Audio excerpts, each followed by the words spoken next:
episode of the Practical Planner podcast. I'm your co-host, Thomas Kopelman, here with me, Dave Haughton. Dave, excited to chat with you again today. I think we have a topic that is very valuable where, I think it's actually almost the biggest pain point in estate planning. I find that obviously we're the push for people to get their estate planning done, but, there's all the conversations about, what's an estate plan if it never gets funded? And part of funding is also titling. And I don't think it's as easy as people think. I think the average person's like, you get your estate plan done, everything's done, right? It's just go through it, great. And it's like, that's maybe half the work, maybe, depending on how many accounts you have.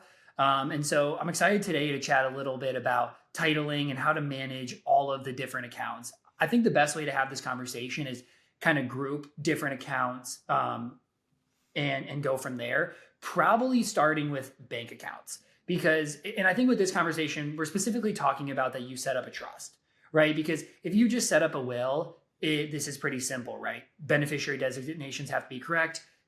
Almost everything is going to go through probate. There's still going to be TODs, PODs, some of that type of stuff. But in general, a decent amount of your stuff is going to go through probate. So we're assuming here we've set up a trust, and now we need to figure out how do we get everything titled correctly. So starting with bank accounts, what do you typically find is kind of the best setup?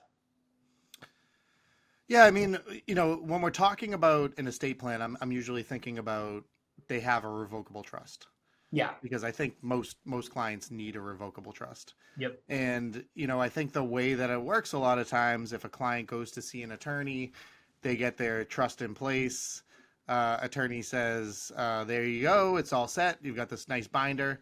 And they say, oh, by the way, don't forget to put all your assets into the trust. And then they forget by the time they reach the parking lot, right? And nothing ever gets in. So it's a really critical issue. And when it comes to accounts, really, you need to work with your financial professional usually. It's you need your advisor, certainly if you have investment accounts. IRAs, you need to incorporate there. When it comes to bank accounts, you usually need to go to the bank. And so there's so many things to think about, but the way that you usually want to approach it is any non-qualified assets in accounts, you want to be in the name of the trust. Yep. That way, not just TOD, because a lot of people think, let's just do transfer on death to the trust. What's the difference? The reason is, well, what if you become incapacitated? It's much easier to access trust assets as a successor trustee versus as a power of attorney, because these banks are really concerned that they're going to get sued. There's so much elder abuse going on. Accepting a power of attorney is not as easy as having an asset in trust and having the successor trustee take over. Well, let's talk about that one a little bit more, though, because I think maybe 10 years ago, the average person had like one bank account, right? They had like their checking account and maybe their savings account. They're both at Chase Bank. I see today's world a lot different, right? Potentially we have like a couple individual accounts. Maybe we have a joint checking account. Maybe, something I teach a lot of clients is multiple savings accounts, right? We have our emergency fund. We have our travel fund. We have our tax savings fund. We have our house down payment fund. So we have all of these accounts. And I think it is possible that people go in and they change all of them. Is it probable? Maybe not, right? So I think if we're thinking about the side of, a perfect world is everything's titled in the name of the trust. But maybe in the world of what are clients actually going to get done, do you maybe see this as like what's the main account you're operating in plus what's like kind of the big savings account? Let's at least for sure get those in because that's where most of the funds are moving. Yeah, I think definitely it's important to start with the bigger accounts just to make sure that those are in and that those are going to flow through your estate plan if you're prioritizing. The issue I have is that even if you leave a small account out, that's still going to have to potentially go through probate if it's still in your name. It doesn't have a beneficiary designation. It's not in the trust. And so there are thresholds in each state as far as I believe Massachusetts 25,000. Some states are high. California, I think, is a lot higher. 50 or 100 or something. Yeah. And so, when it's like a small checking account or something like that, it's less worrisome because there may be a really easy process to go through probate with that. And sometimes you even want to leave a small checking account out just to make things easier. But yeah, really important that you realize that, yes, you probably want to start with the bigger assets because you want to make sure that it flows the way that you want. But if you leave too much out, you could cause a full blown probate, which is what you're trying to avoid in the first place. So you want to be really cognizant that any assets that are in excess of whatever your state threshold is for that small estate affidavit, if your state has one, you want to make sure that you get those into the trust, because one of the key reasons to create a trust is to avoid probate. And if you leave one asset out and it causes a full blown probate, you've kind of undercut the whole purpose for what you're doing. Yeah, that makes sense. I think, at the end of the day, let's talk about it in a perfect world anyways, because our goal as advisors is to push our clients to do everything right. And there's obviously a lot of value in that. I don't think you have to say, hey, you got your trust set up, it's April 9th. By May 1st, I want every single thing in the name of the trust, right? Like what I've found is, eventually we get to estate planning.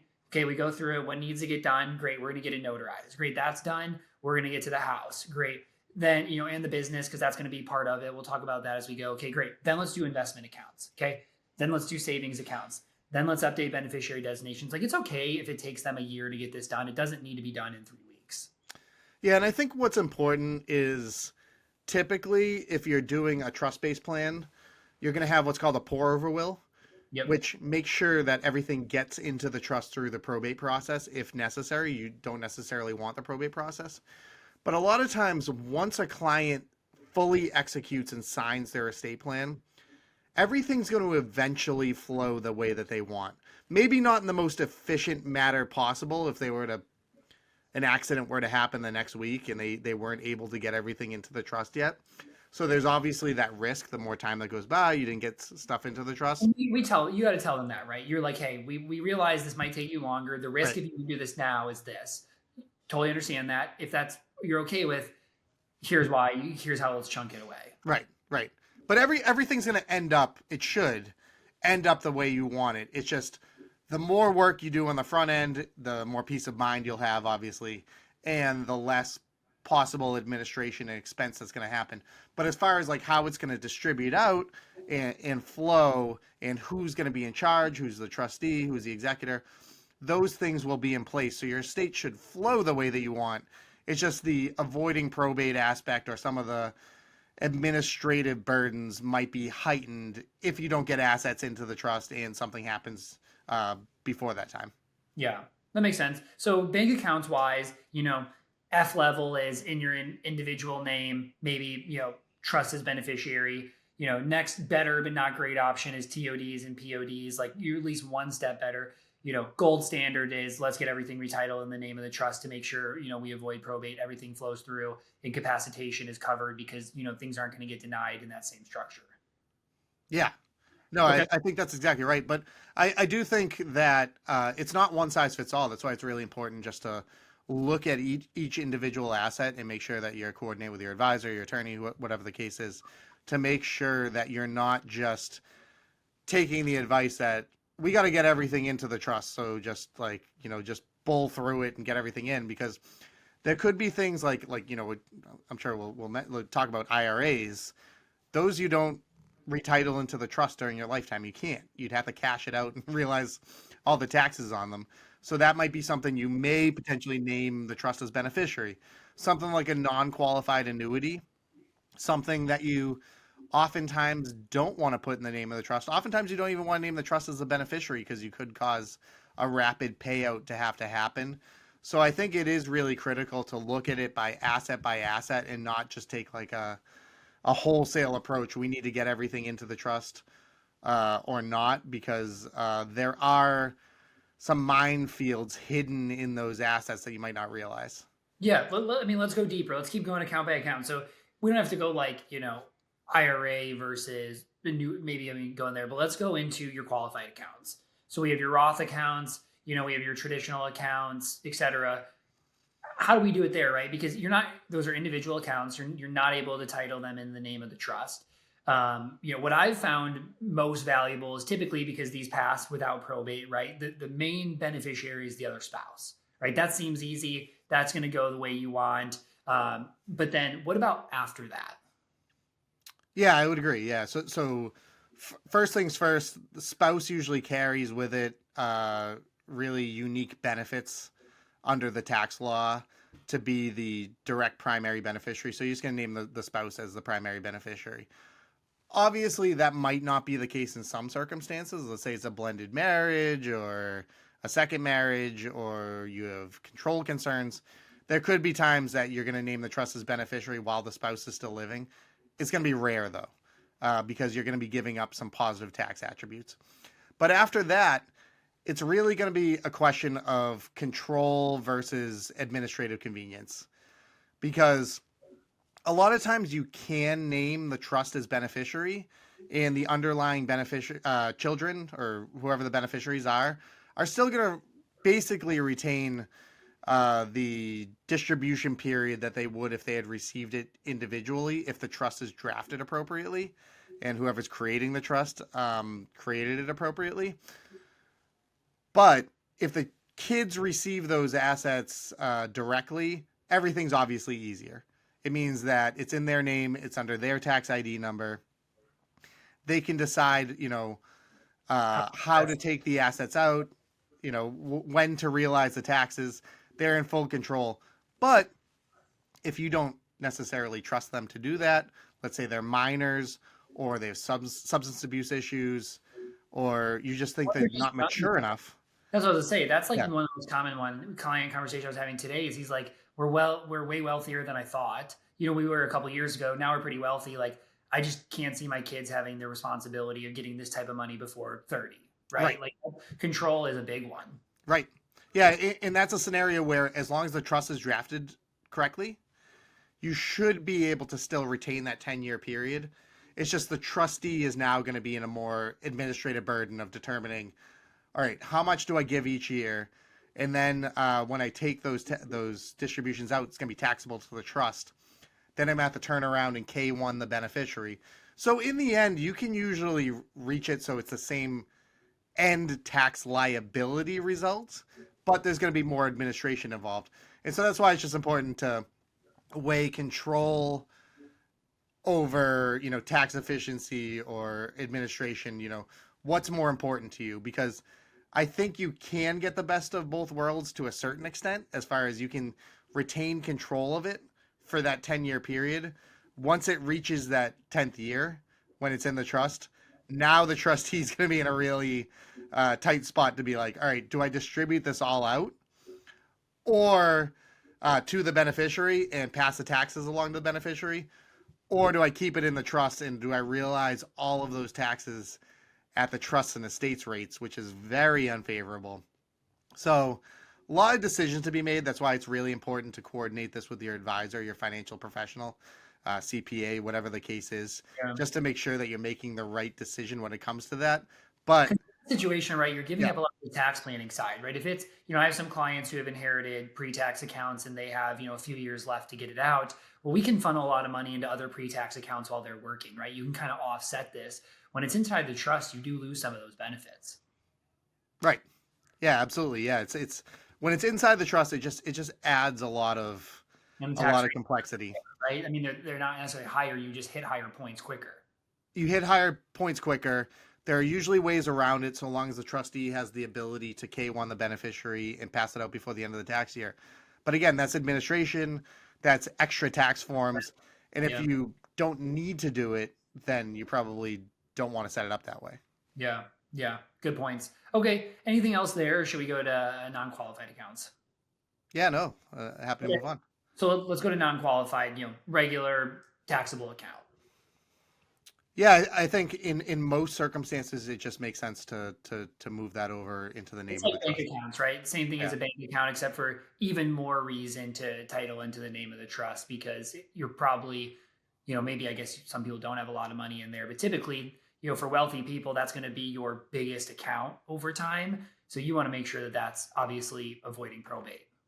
Avoiding probate, and if something happens during your lifetime and you become incapacitated, having it flow through the trust versus having to use a power of attorney, because these custodians do not like powers of attorney a lot of times. And especially if you need to show that the person has become incapacitated, whatever the case is, custodians can be tough with powers of attorney when you present them to them and getting them accepted. So what I found is that the process for transferring to a successor trustee is far easier than with a power of attorney.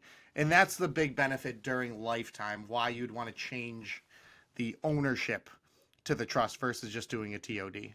Yeah, yeah, and I think those are all like I mean super important points. I think sometimes people get caught up and they're like, oh my gosh, how hard is this going to be to do? Do I need new accounts, et cetera? Like typically, it's here's the certificate of the trust proving that we have it, and they just kind of retitle into it. Like my dad just went through estate planning, and for me when I went to retitle, I basically just were like, hey, here, redo it. For them, they had to go into the bank. So like worst case, you have to go into a bank or go into a an office for a custodian and do it, but it's really not some hard thing to do. No, it shouldn't be. I mean, it certainly depends financial institution to financial institution how difficult they make it for you. Yeah. Sometimes it's just a simple transfer document. Sometimes they make you open a new account and close the old account. So it's really going to depend on the custodian or the financial institution and administratively, operationally, what they require. But at the end of the day, I mean, there should be, hopefully, so many customers who have done this that they should have streamlined it and make it easy. Yeah, I was gonna say I haven't come across and can't even think of the last time I came across a place where they made you get a new account. So I think we're also just in a world where trust the access are becoming so much higher that I think they're like for them it's more of a nightmare if they have to do more work around it too. Right. Absolutely. Yeah. Okay, cool. So I think the last couple to talk about are, the business you own and private investments, and then life insurance. Yeah, I think those are really tough decisions because the business you own, I think in the end you want everything to flow through that estate plan. However it starts out, you want it to end up flowing through the estate plan. And how it gets there is where the complexity comes in and why you have to work with your professionals because you're looking at a business and you might say, yes, I want my business to own my trust asset or my business to be in my trust. But, what if it's an S corp? What if it's some kind of professional, some kind of profession where the license can only be held by an individual? It can't be held by a trust. What if the business itself has restriction transfers because of whatever agreement you have with the other members? And so you got to be really careful when it comes to a business. Oftentimes, most of the times, when it comes to a revocable trust, you can transfer that ownership into the trust, and it's not a big deal. But these are all the things that you want to look out for. Like I said, in the end, you probably want it to funnel to the beneficiaries the way that you set forth in the trust. Just whether you want to change the ownership during your lifetime to the trust is going to depend on all these different factors of how the business is set up and whether there are any restrictions on transfer. For people who don't know, can you go a little bit into like the potential downsides of the S corp?